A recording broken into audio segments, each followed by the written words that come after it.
Welcome to musicmoveit.com, and today we're going to discuss the importance of getting your music on Spotify playlists.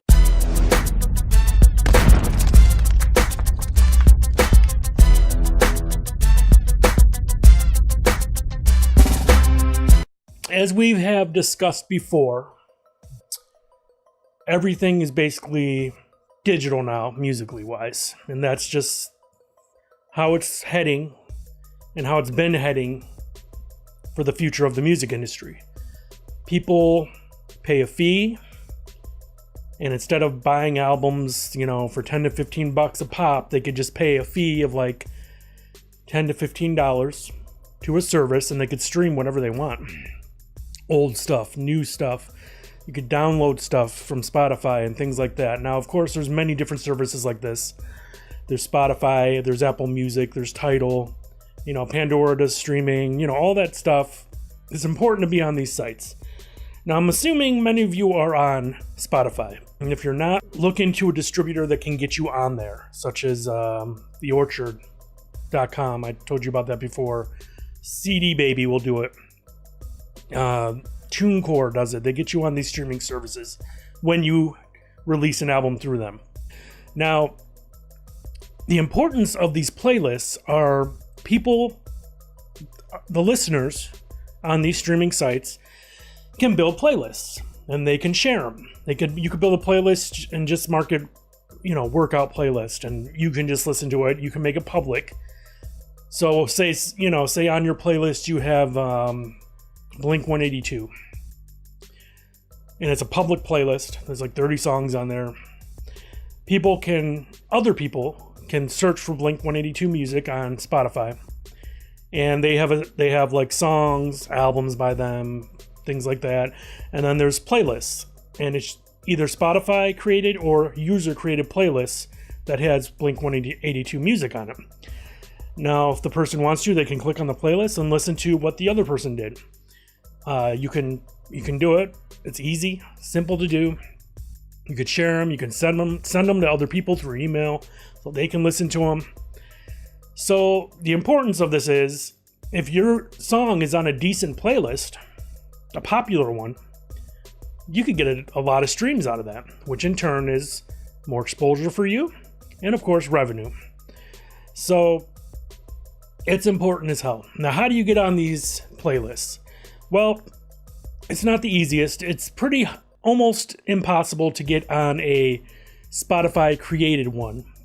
If you ever go to Spotify and you go to the homepage, there's like a bunch of different playlists that Spotify has created. Like, it'll say like chill hip hop or laid back rock music, or I don't know, stuff like that. I'm making stuff up, but you know what I'm saying. You could click on them and there'll be a bunch of fairly known artists on there, or up and coming ones that are signed. So the Spotify curated playlists are basically label signed artists, or if they're indie, they're popular as hell. So it's very hard to get on the Spotify ones. There are many user created ones that are popular, and it would be key to get on some of those. There's also some I think companies make their own playlists. Like, I think BuzzFeed has one that's pretty popular. I might be wrong on that, but I know there's companies like that create their own playlists. They share it on their websites. It's just music they're promoting somehow, some way, and gets passed around and streamed like millions and billions of times. And whoever is on that playlist gets a lot of good streams and a lot of great exposure. Now, how do you get on these playlists? Well, you can do a search on Spotify. Search an artist that you like. That's your genre of music. If you're into rock, look up a rock band that you love that's popular, and look for playlists that have that band on there. It should be like more of a relevant, known, newer band. Would help, because a lot of these people will make playlists. They're making them so they have like newer music on them, so they'll be more popular. And when you find a playlist, you click on it, and if you swipe to the left, I think it'll give you the name of the person who created it. Now, you could try to get a hold of these people. Sometimes they have like a Facebook link to their profile. You can do it that way. Sometimes there's nothing at all. Sometimes it just says their name, but you can also take their name and search it in Google and see what comes up. You know, they might the name they use for Spotify might be the same name they use for Twitter. So you can contact them and, you know, ask them first. Don't do it unsolicited because that's rude.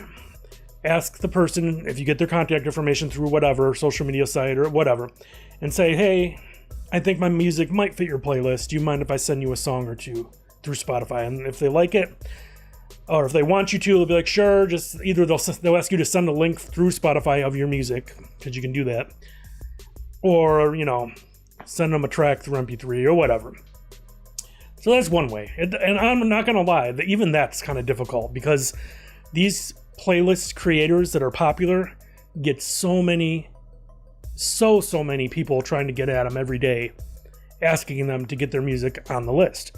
So it's almost like you got to know somebody to get in quick, or you got to be on a pretty relevant label, or you got to be doing something big. So, but there's another way. I've mentioned this site before. It's called Fiverr.com. I do not work for them or anything like that. I use them here and there to get specific things done that I don't have time to do or I can't do myself. And it's a website where you can spend $5 and somebody will do a service for you. Sometimes it might be like $10 for extra features or extra things they may do, like, you know, all kinds of stuff. Voiceover work. Say you had something you need somebody to do a voiceover on it. You could look that up, and there's tons of people offering their services. I'll give you a 30-second voiceover over your commercial for $5, or there's tons of stuff on there. And in turn, there's tons of music stuff on there. If you go to Fiverr.com, you can search Spotify playlists, and a bunch of stuff comes up of people with fairly popular Spotify playlists that they already own and they have. And there's tons of deals on there. There's stuff for like, you know, I'll put your song on my Spotify playlist for like a week for $5. And, you know, they'll give you the stats of their playlist, and because, you know, you can follow the people, and if they have a lot of followers, that's a good thing. Obviously, if they have like 100,000 followers, it may be worth it. So check out Fiverr. It's a good way to do it. It doesn't cost much. And it's pretty much, from what I've been reading, it's common practice right now that labels pay to get on these lists, unless they're like closely associated with a brand that's doing a playlist, or with the people that are doing one, or if they know people at Spotify. But for the most part, they're paying to get their artists on these popular Spotify lists. It's almost like a form of payola, they're saying, but it's legal. So I don't see anything too wrong with it, as long as you're not getting ripped off. I'm sure a lot of people are, but check Fiverr, because you can do it for $5 to $10. They'll get you on a list, and hopefully you'll get a lot of streams from that. So you could try that. That's the easiest way to go about it. Make sure the lists are of your genre, though. Obviously, you don't want to put a hip-hop song on a rock playlist or whatever. You know what I mean, though. So that's a way to do it, for, you know, to get you in easier. Besides that, you just got to try to contact the playlist people. You can even create your own playlist. Say you have a verified account, you're on Spotify, your music's on there. You can create your own playlist and add your own music and I'd add your own music, like 1 or 2 songs of your own music, and then other stuff that's relevant to you, like your same genre of popular bands. Then you might get a chance where somebody searches for a popular band, they see your playlist because there's music from that band on there, and then they might come across your song. So hopefully that makes sense. So of course there's, you know, I'm just focusing on Spotify, but you want to do this in other major platforms as well, not just Spotify, but Apple Music, Tidal, all these, even I think, yeah, Amazon has playlists too. So, you know, you just got to try to get on these playlists, do what's best. If something works for you to get on, then do it. Check out Fiverr.com. It's important. A playlist can bring you a lot of streams if it's popular enough. You might get super lucky one day and get on like a Spotify created one. That'd be amazing for any artist. So, but yeah, if you like this video, give it a thumbs up. Please subscribe if you haven't. There's tons of back content you can watch, tons of videos. Please leave a comment and let me know what you want to hear about next, or if you have like a question, or I'll try to get back to you. No problem. Now, I mentioned this before. This video is sponsored by www.yourmusicrelease.com. It's an ebook. It's a guide, a step-by-step guide to releasing your music from after recording all the way to the release party and beyond of how to promote and market your album. And it really has helped a lot of people. There's a link below. You can click in the description of the video. So check it out today. Please do it. Download it now. I think you'll enjoy it. yourmusicrelease.com. Thanks again for watching this video. I hope to see you next time.